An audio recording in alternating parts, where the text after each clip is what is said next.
I'm Pastor Matt. And I'm Mary Rose. And welcome back to our podcast, Going Through Scripture. Today we're in Acts chapter 21, and we're picking it up at verse 37 as Paul is being arrested. As the soldiers were about to take Paul into the barracks, he asked the commander, "May I say something to you?" "Do you speak Greek?" he replied. "Aren't you the Egyptian who started a revolt and led 4,000 terrorists out into the wilderness some time ago?" Paul answered, "I am a Jew from Tarsus in Cilicia, a citizen of no ordinary city. Please let me speak to the people." After receiving the commander's permission, Paul stood on the steps and motioned to the crowd. When they were all silent, he said to them in Aramaic, "Brothers and fathers, listen now to my defense." So I think it's important to note, Paul brings up, and Luke reports about the question of the commander, the tribune, who asks, one is surprised he knows Greek and thinks he's the Egyptian. So who is this Egyptian? Well, he was a revolutionary leader, and we don't know a whole lot beyond this, but we do have him reported by Josephus in the history of the Jewish people. And Josephus says he was a rebel who led 30,000 people, probably an exaggeration, of rebels. And yours, I think, says terrorists. Mine says assassins. The technical term is the Sicario. So these are dagger men or trained assassins. So they would stab Romans and Roman sympathizers in the crowd with daggers and slip away. And so they were particularly troublesome and a big problem. And so when this revolt that had been put down that the commander seems to be talking about happened, it was put down by Felix, who is the Roman governor that Paul will eventually go before. Who ruled in the area from AD 52 to 60. But when he put down the revolt, the leader, the Egyptian, escaped. So it's sometime like in the very recent past that this event has happened. As you can understand why the commander, as there's this revolt happening or as there's this turmoil happening, that maybe he thinks he's come back to try and get some more people to join the revolt, and they're not pleased because he had left everyone high and dry. And so he assumes that Paul is this guy known as the Egyptian. So you can understand that confusion. And then Paul talks about where he's from and asks for permission to speak. And so he begins to motion for the people, and it's interesting that as he puts out his hands and he addresses them in the Hebrew language, a great hush comes over the whole crowd. And we saw just a few chapters earlier that kind of the opposite happened in Ephesus. Remember, the Jews put up Alexander when they realized that he was a Jew. The crowd just shouted louder and louder, but those were Gentiles. Now, before a crowd of Hebrew men, and as he addresses them in Hebrew, they quiet down and they're willing to listen. Continuing on with Paul's speech in chapter 22. "Brothers and fathers, listen now to my defense." When they heard him speak to them in Aramaic, they became very quiet. Then Paul said, "I am a Jew, born of Tarsus of Cilicia, but brought up in this city. I studied under Gamaliel and was thoroughly trained in the law of our ancestors. I was just as zealous for God as any of you are today. I persecuted the followers on this way to their death, arresting both men and women and throwing them into prison, as the high priest and all the council can themselves testify. I even obtained letters from them to their associates in Damascus, and went there to bring these people as prisoners to Jerusalem to be punished. About noon, I came near Damascus. Suddenly a bright light from heaven flashed around me. I fell to the ground and heard a voice say to me, 'Saul, Saul, why do you persecute me?' 'Who are you, Lord?' I asked. 'I am Jesus of Nazareth, whom you are persecuting,' he replied. My companions saw the light, but they did not understand the voice of him who was speaking to me. 'What shall I do, Lord?' I asked. 'Get up,' the Lord said, "and go to Damascus. There you will be told all that you have been assigned to do.' My companions led me by the hand into Damascus, because the brilliance of the light had blinded me. A man named Ananias came to see me. He was a devout observer of the law and highly respected by all the Jews living there. He stood beside me and said, "Brother Saul, receive your sight." And at that very moment I was able to see him. Then he said, "The God of our ancestors has chosen you to know his will and to see the righteous one and to hear words from his mouth. You will be his witness to all people of what you have seen and heard. And now, what are you waiting for? Get up, be baptized, and wash your sins away, calling on his name." When I returned to Jerusalem and was praying at the temple, I fell into a trance and saw the Lord speaking to me. "Quick," he said, "leave Jerusalem immediately, because the people here will not accept your testimony about me." "Lord," I replied, "these people know that I went from one synagogue to another to imprison and beat those who believe in you. And when the blood of your martyr Stephen was shed, I stood there giving my approval and guarding the clothes of those who were killing him." Then the Lord said to me, "Go, I will send you far away to the Gentiles." Just a note, it said in verse 4 that he persecuted those who followed this way. The way is capitalized. Is yours capitalized too? So just that as a reminder that he's saying he persecuted the Christians, those who at that time were called followers of the way. And this is now the second time we've heard kind of Paul's conversion story, but it's a bit different.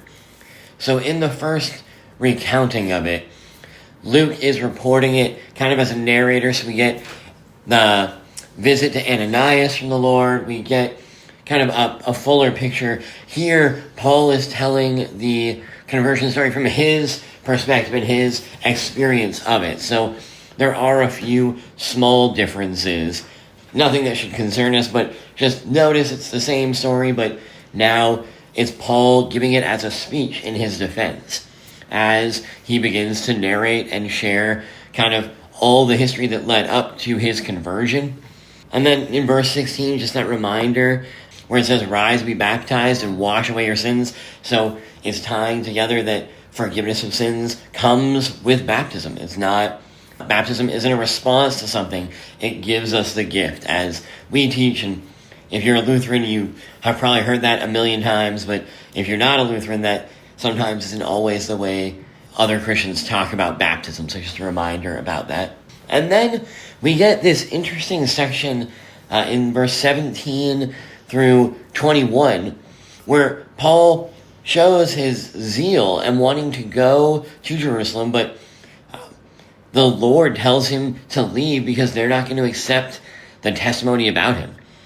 Paul is saying, well, they know how zealous I've been for you, so surely my change of heart will be something that would lead them to maybe question whether or not there is something to this. But in fact, it just leads to more and more anger and rebellion.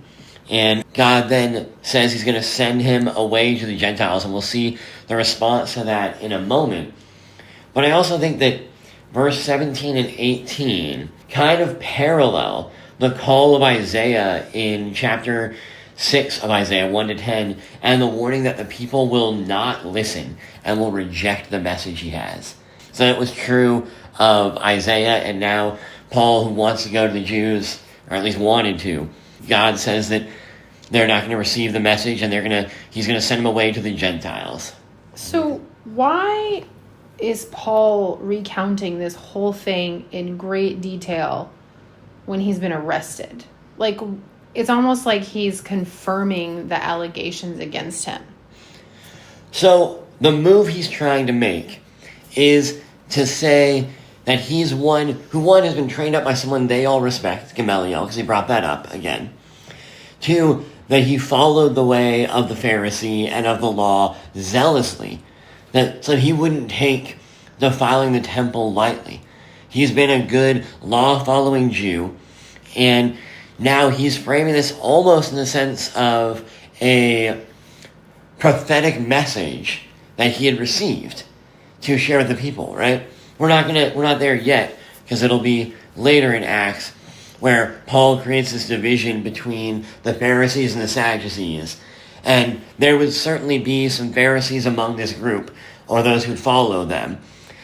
And the Pharisees still believed that God might give a vision, that God might communicate, that angels might come to someone, while the Sadducees didn't. And so Paul is appealing to say, God intervened to give this message, to help me to do this, and that's why my life has changed so much. It's a defense, and it's framing his whole message and what he's doing as in fact being faithfulness to God and the law and the prophets. So he's kind of setting the stage for what his defense will be later. And Paul, perhaps foolishly, assumes that if he can speak clearly to those who are caught up in the zeal and misunderstand, that they'll side with him or they'll change their minds, which is not going to happen, but that's kind of what Paul thinks anyways. I'm going to pick it back up at verse 21, because that leads to the response. And he said to me, "Go, for I will send you far away to the Gentiles." Up to this word, they listened to him. Then they raised their voices and said, "Away with such a fellow from the earth, for he should not be allowed to live." And as they were shouting and throwing off their cloaks and flinging dust into the air, the tribune ordered him to be brought into the barracks, saying that he should be examined by flogging to find out what they were shouting against him like this. But when they had stretched him out for the whips, Paul said to the centurion, who was standing by, "Is it lawful for you to flog a man who is a Roman citizen and uncondemned?" When the centurion heard this, he went to the tribune and said to him, "What are you about to do? For this man is a Roman citizen." So the tribune came and said to him, "Tell me, are you a Roman citizen?" And he said, "Yes." The tribune answered, "I bought this citizenship for a large sum." Paul said, "But I am a citizen by birth." So those who were about to examine him withdrew from him immediately, and the tribune also was afraid, for he realized that Paul was a Roman citizen and that he had bound him.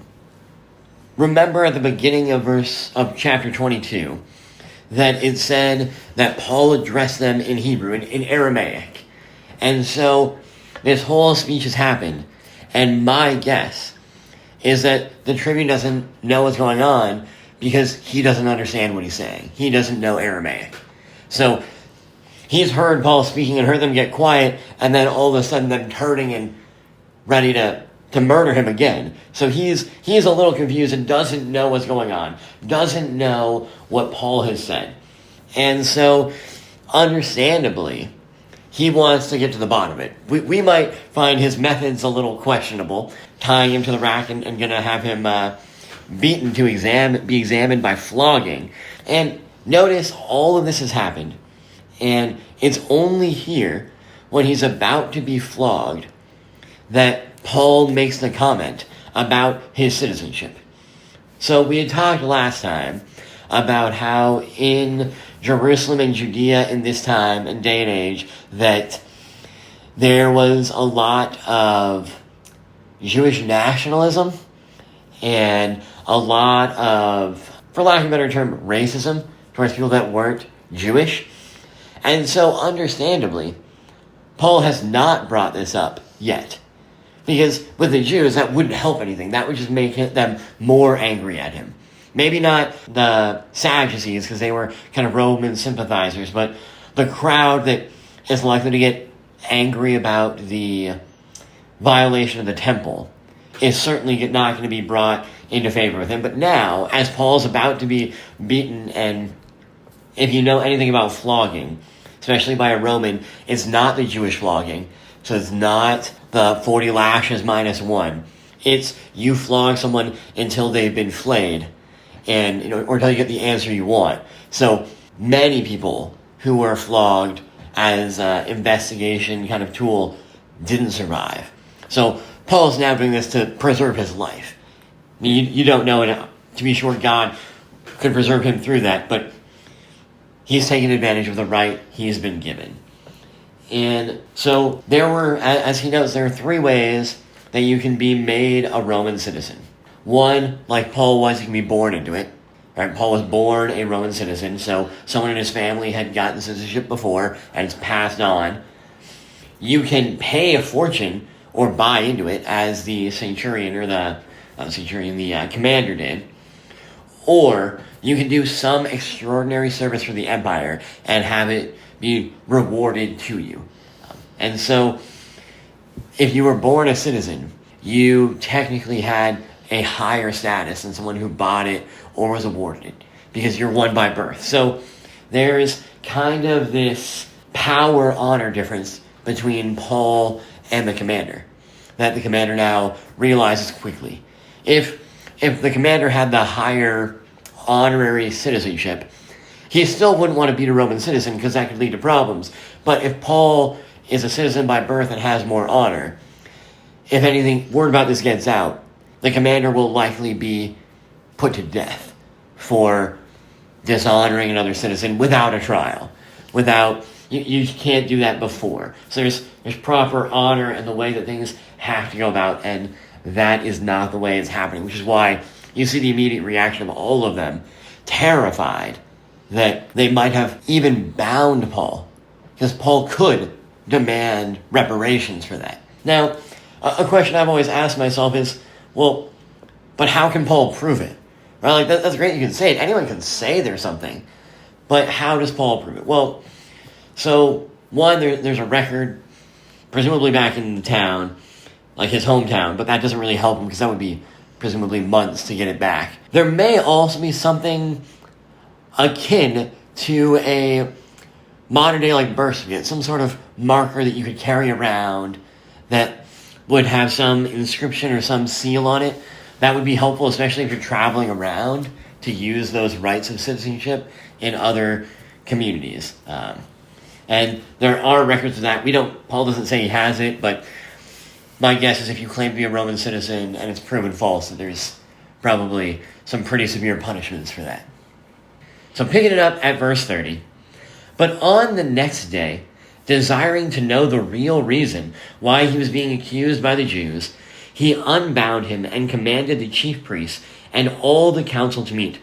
And he brought Paul down and set him before them. And looking intently at the council, Paul said, "Brothers, I have lived my life before God in all good conscience up to this day." And the high priest Ananias commanded those who stood by him to strike him on the mouth. Then Paul said to him, "God is going to strike you, you whitewashed wall. Are you sitting to judge me according to the law, and yet contrary to the law, you order me to be struck?" Those who stood by said, "Would you revile God's high priest?" And Paul said, "I did not know, brothers, that he was the high priest, for it is written, 'You shall not speak evil of a ruler of your people.'" Paul is brought before the Sanhedrin, and what do you make of it saying in verse 1 of chapter 23 that Paul looked intently at the council? I mean, mine just says Paul looked straight at the Sanhedrin. So mine in the Greek, it's a more intentional look. And so some people have tried to say, well, this is like a good public speaker, right? I'm going to look them in the eye as I say it. I don't think that's what's going on. I think that Paul is able to discern their spiritual condition. If we look back at Acts 13:9, Barnabas and Saul on Cyprus, where it says, "But Saul, who was called Paul, filled with the Holy Spirit, looked intently at him and perceived," this was the Elymas, the sorcerer, and recognized his state. And then in 14 verse 9, it says, Paul and Barnabas in Lystra, there's a man who's born crippled from birth, and he listened to Paul speaking, and Paul looked intently at him, and seeing that he had faith to be made well. So I think the Paul looking intently at them means that he is discerning their spiritual state. He's looking at them in the midst of this. And so he's looking and discerning the character of his audience before he speaks. He also doesn't seem really to be giving them respect and honor by calling them brothers. Right? Some have said that this is a way to try and create a bond. But if he's before the Sanhedrin, it seems rather that he's refusing to acknowledge their authority to judge him or to view him as inferior to them. Because otherwise you use like if you're going before the the royal family in England, you know, you're not like Jason Kelsey trying to decide if you want to bring your beer in or not. You try and think about the proper way to address them, right? You don't want to cause offense. But Paul isn't doing that here. Paul is saying he's in good conscience. He hasn't violated the law. And the high priest Ananias, and we know from this time that Ananias, Caiaphas, and a number of other people of the family kind of rotated through the high priesthood because of people being deposed by the Romans when issues came up. And so he kind of stayed in the family, but he just got passed around. So it may be that Paul literally didn't know that he was the high priest. But Ananias seems to, if he is the godly man, ordering someone to strike him on the mouth for that seems to be contrary to character. Wouldn't you say, Maris? I would agree. That's not very nice. And we know from the history books that Ananias was actually summoned to go to Rome for his violence against some Samaritan pilgrims who he had slaughtered on the road. And Josephus tells us how Ananias' servants would steal the tithe for the priests from the threshing floor. And the Talmud, so the kind of Jewish tradition, their writings from rabbis later, would parody Psalm 24:7 to speak of Ananias' greed. And after this, so we know in the revolt, the Jewish war, that begins a little later, that leads to Jerusalem's destruction in probably about a decade after this, maybe a little longer, that Ananias is killed in AD 66 by zealots because he was a Roman sympathizer who had been greedy and violent. So his end is not great, but this is not out of character for him. And so what's the response when Paul then essentially calls him what he is, right? He's got all the pretense of being holy. And what is whitewash? Like to make something look better? Yeah. So it's, if you have like something that's a wall that isn't built right, you put whitewash on to cover it up. So it's trying to hide blemishes and making something look better, purer. It's like a really cheap remodel of a house, right? You put on all the drywall and repaint everything, but if everything behind it isn't good, you're actually getting gypped, right? And so, despite appearing holy and good on the outside, he's not, and Paul is calling it out. And then what do they say in response in verse 4? How dare you insult God's high priest? Yeah, and Paul then, being a good Jew, he says, I didn't know, and he quotes.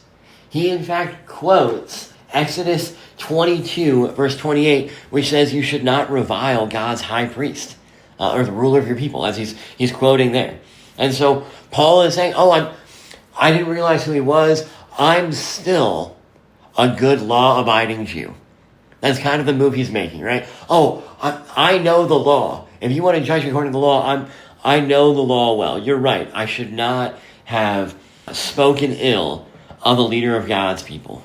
He doesn't seem to apologize to Ananias directly, right? So he seems to acknowledge he's subject to the law, but he doesn't apologize for calling Ananias what he is.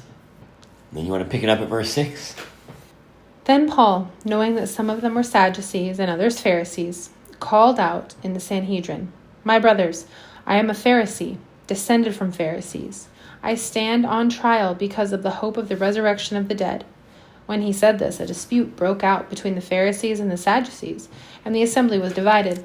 The Sadducees said that there is no resurrection, and that there are neither angels nor spirits. But the Pharisees believed all these things. There was a great uproar, and some of the teachers of the law who were Pharisees stood up and argued vigorously. "We find nothing wrong with this man," they said. "What if a spirit or an angel has spoken to him?" The dispute became so violent that the commander was afraid Paul would be torn to pieces by them. He ordered the troops to go down and take them away from them by force and bring him into the barracks. The following night, the Lord stood near Paul and said, "Take courage. As you have testified about me in Jerusalem, so you must also testify in Rome." One, note that this is not a trial still, right? This is the commander has set all this up to try and find out what on earth is going on, but he's not actually on trial. And yet, Paul, in a genius move, sets the course for where all the investigation, where everything else from here on out has to go, by what happens in the section you just read. Because why does he say he's on trial in verse 6? I stand on trial because of the hope of the resurrection of the dead. So he frames where the discussion is going to go. He sets the tone. He doesn't make it about the violation of the temple. He makes it about the hope of the resurrection. But notice, what does he seem to exclude there that we would think is pretty important? Jesus? He doesn't talk about Jesus being raised from the dead yet. He starts with saying, my hope, which ultimately is in Jesus, but is in the possibility that I believe there is going to be a resurrection. So he's setting the tone as a theological issue and debate. And we can see here that this causes a division, right?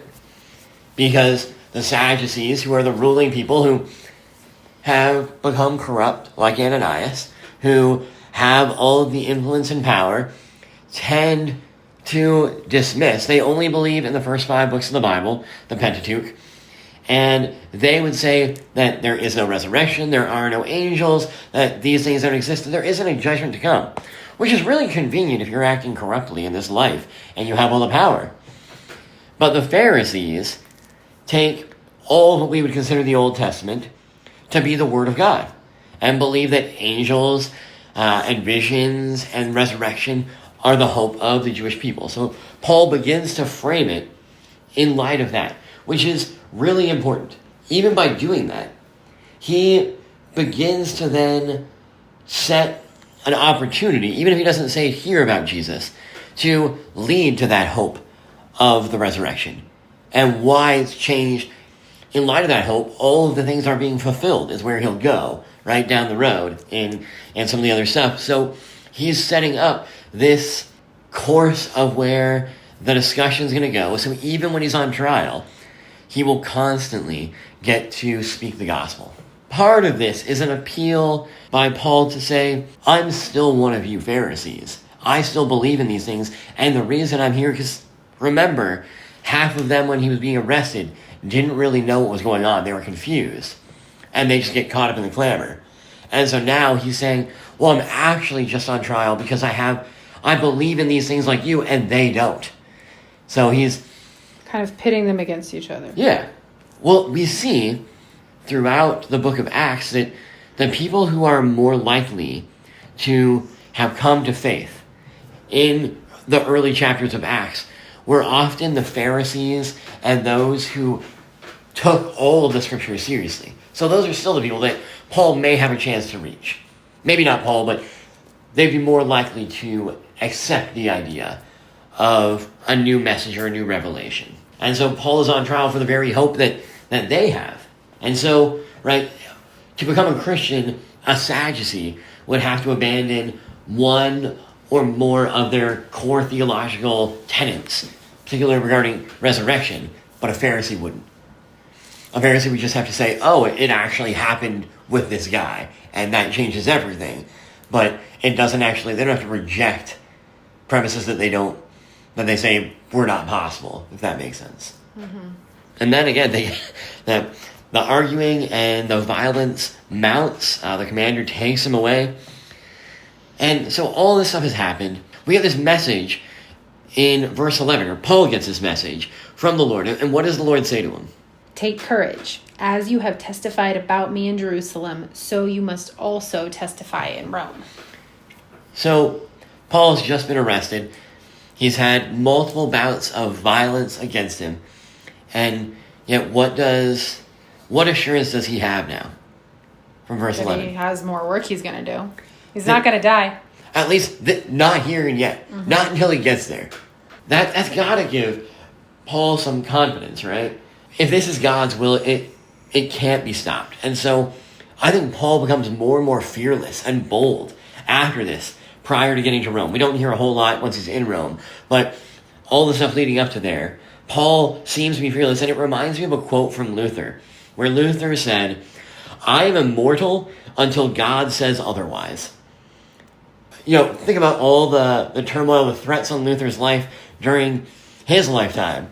And his view is, well, until God says it's done, God's going to find a way to keep me here. I can't thwart that no matter the protections I have or don't have. When it's my time to go, I'll go. And if it's not, no matter what they try to do against me, they can't thwart God's plan. And that's just that's a great way to think about it. But That's really comforting. tell me more. Why is that comforting to you? Well, I don't know if you want to put this on the podcast, but just like how I won't let you go to the store to get milk because I think you'll die.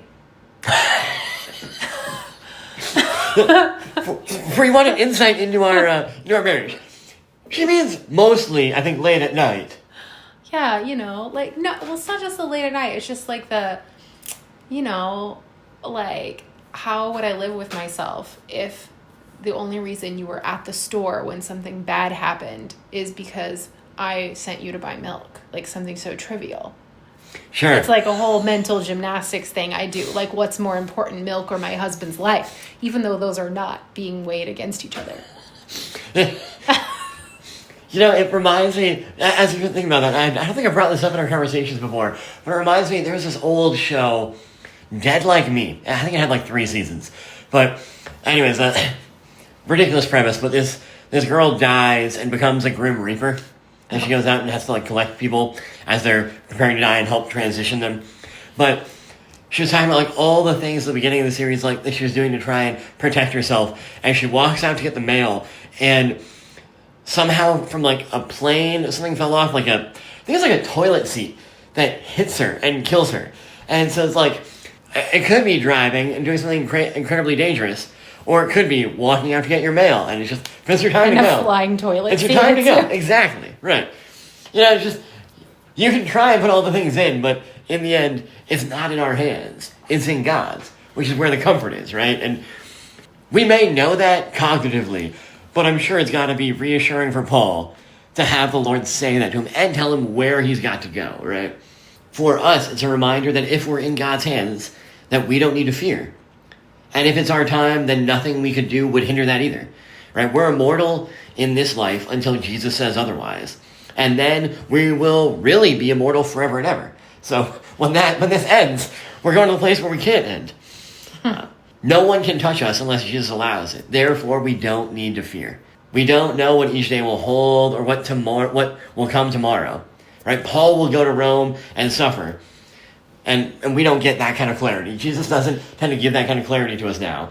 But our hope and our lack of fear comes from knowing that we're in God's hands. And nothing can take that from us.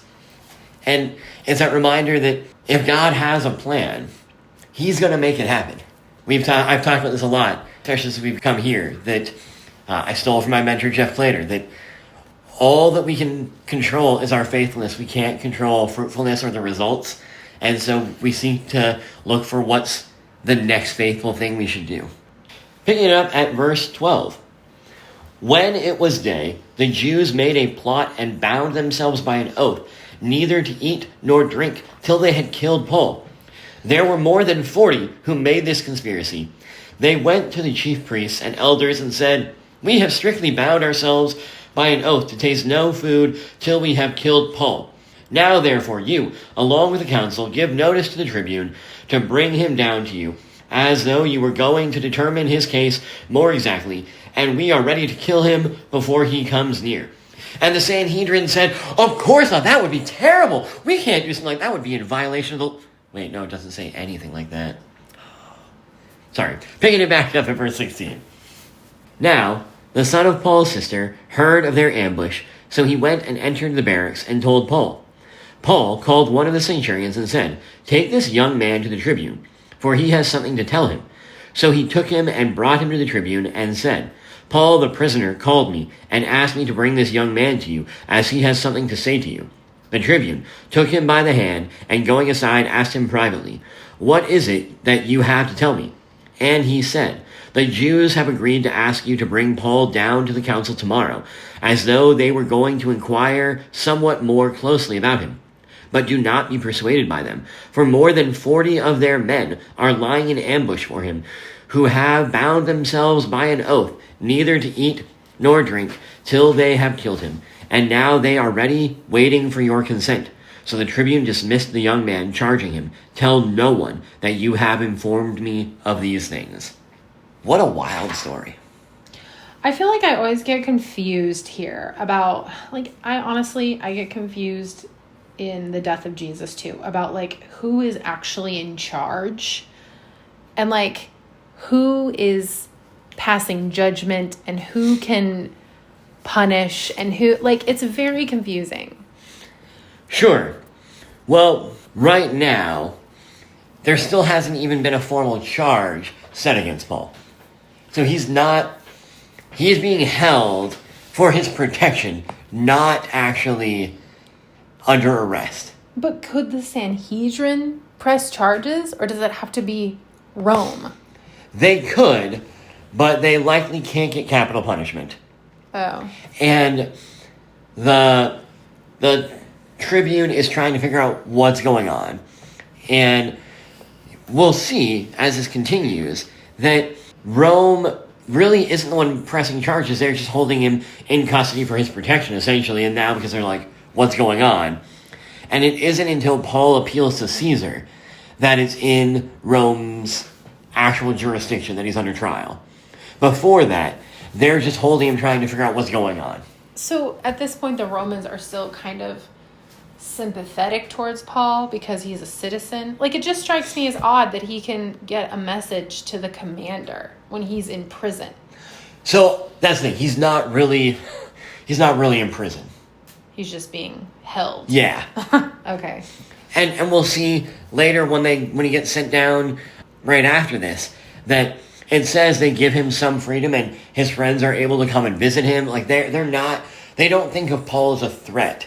They're just trying to figure out what's going on. They're trying to judge what on earth is happening. And so really his trial hasn't officially begun still at this point. I mean, but this is just, it's so wild that you could take a posture of wanting to be so holy and righteous that you're going to plot to kill somebody. And take a solemn oath not to eat or drink until you do. Yeah. You think they kept that oath? I doubt it. I don't think so. So, they've broken an oath before God. Jeez. I think that's taken seriously. It should be. Well, they weren't worried about, thou shalt not kill.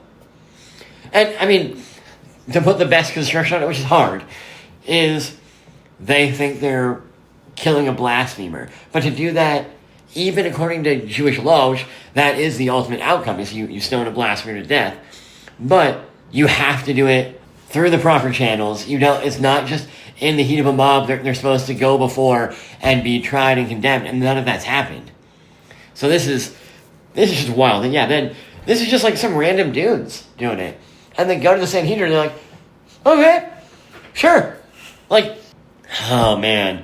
It's just that reminder that people in power tend to abuse power to keep their position and shut down dissenting voices, which is, I guess, human nature, but just really, really disconcerting.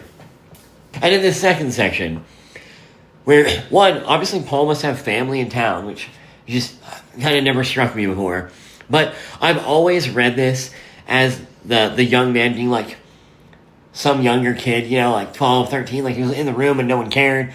But it appears that the term is commonly associated with someone between the ages of 22 and 28. What term? The Greek term that is translated young man. Oh. So I would think 12 to 18, like a young teenager or something. But it seems like it's older than that. In my head, it's always been I don't know, like an 8th grader that's like... Well, yeah, and he also takes him by the hand. Yeah. Which, that almost made me go, is he 6? Is this a little boy? Well, it may be... That may be signaling that he's bringing him in for a private, intimate conversation. That might be what that's trying to be signaled there, is taking him off to the side for a private conversation. I don't know. I don't know how else to read that, but it's interesting anyways. I think we should stop there.